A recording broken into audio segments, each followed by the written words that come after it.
coming to you from my home studio. I want to give you a great big welcome to my channel. If you have never been here before, go ahead and click the subscribe button and turn the notifications on. I would love to be friends. I try to post new content about backyard chicken keeping as much as I possibly can, and 2 to 3 weeks maybe. I would love it for us to be friends. I know that it's a very tight-knit community and I want to welcome you to it. I wanted to shoot this video today to kind of just have a chat with you about our flock, kind of meet our flock, so to speak. Talk about why I got into chicken keeping, how it happened for our family, the kind of pros and cons. I know that there are a lot of people that are either starting a homestead or wanting to just have some backyard chickens if that's available in your area. And I wanted to kind of give our experience, just completely open and honest, and not hold anything back and tell you basically real life with chickens. So I never thought I would be a chicken girl, ever. I grew up in a very little close-knit beach town in Naples, Florida, and kind of grew up with the beach lifestyle, you know, big houses, boating all the time. And it wasn't until my husband and I bought our first home that I even entertained the idea. We were looking for houses, we wanted a lot of land, we wanted a rural area, and we came to this house, which is now our current house, and it had a very old kind of hand-built chicken coop on it. And when we toured the house, that was kind of my first thought, like, oh, they must have had chickens, how quaint, how fun. Loved the house, loved everything about it, bought it.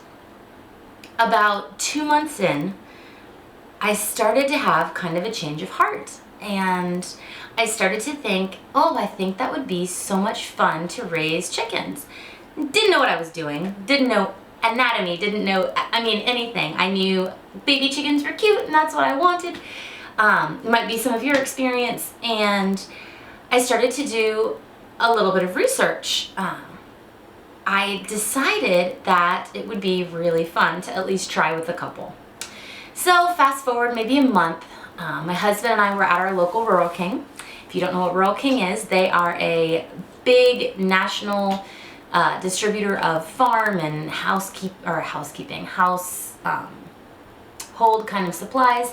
They also have things for hobby farmers, hobby poultry raisers and livestock keepers and all of that too.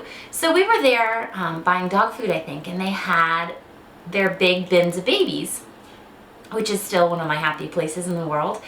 And my husband looked at me and he goes, "What do you think? Are you ready?" They are so cute. Of course, I was like, yeah, let's do it. Let's do it. So we lovingly looked around. I didn't know anything about breeds yet. I kind of just picked the ones that spoke to me. And we got, I think, 4 with that first one. And I got them in the box. I was so excited and so nervous. I had no idea what I was doing. Brought them home, set them up in this little rabbit pen. Honestly, I didn't even know if it would work. It had like a plastic bottom and that corrugated metal top. And I remember thinking, I just hope that they stay alive. I just hope that they stay alive. And I was speed researching as I was setting up the coop that night, or the little brooder that night. I was speed researching what to do with the light, where to put the food, what kind of food they needed, what to do with the water, how to keep them entertained. I would never ever recommend that. So that's kind of why I wanted to talk you through this. That was definitely a learning process for us. Our first brood gave us 4 healthy chicks. Thank God we didn't lose any. And it was so much fun getting to raise them and see them, and I'll insert some pictures here so you can see how cute they were.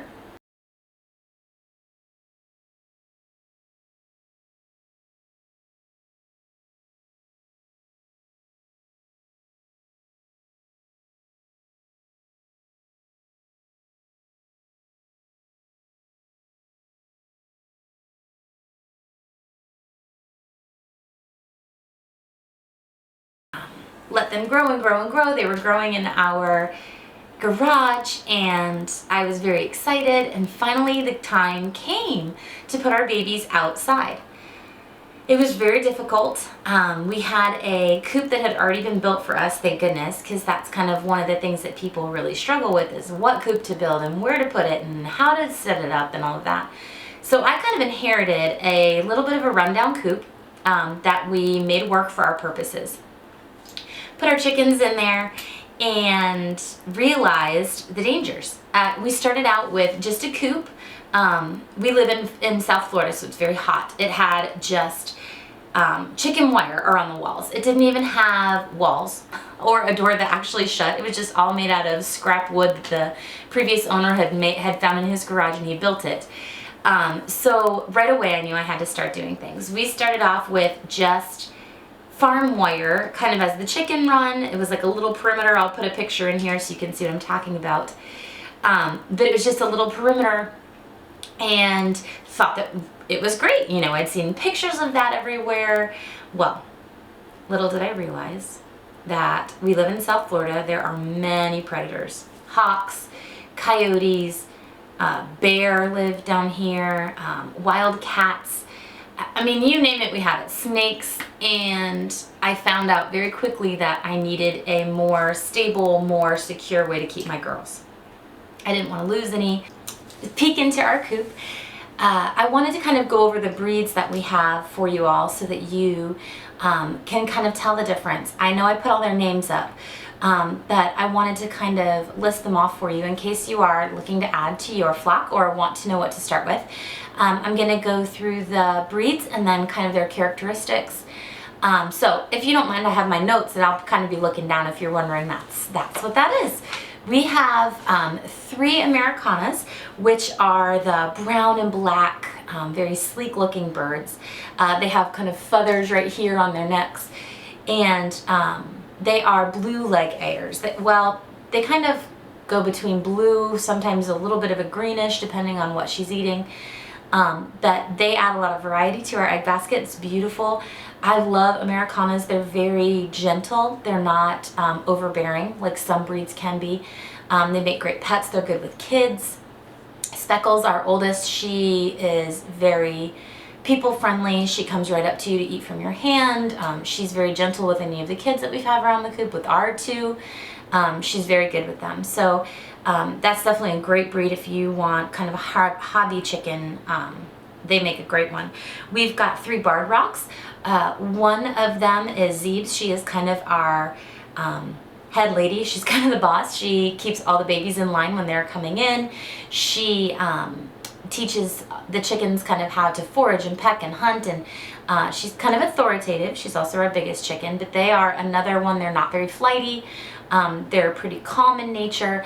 When I was looking for birds, I kind of was trying to pick ones that went well with all other breeds and that were very calm and very people friendly, because we have children and we have dogs and I'm in and out of there all day long. I wanted to make sure that there was harmony in the coops. In the coop, a lot of people get all of just one type of bird, and that's fine, that's great.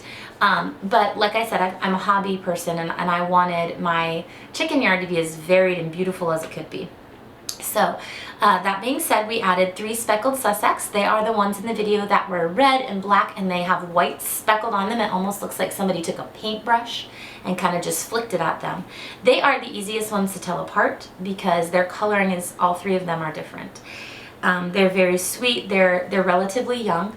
They lay little teeny tiny brown eggs right now, so I'm kind of excited to see what that will turn into. I've got 2 Welsummers. They are darker brown layers. They are very mild, very gentle. Can be a little bit skittish, I guess, but those 2 are they're just my babies, because one of them is Petunia. You probably saw her. She has a scar on her head, and I'm going to do a video later about her story. But she is much more my pet than any of the rest of them, just based on she was attacked when we were first trying to incorporate her brood with the flock. I'll tell all about that later. But because of that, she's become very attached to me. So I've got 1 black Australorpe, Blackie. She is our kind of sweet, she purrs like a kitten, it's really funny. And she lays a whitish pinkish egg.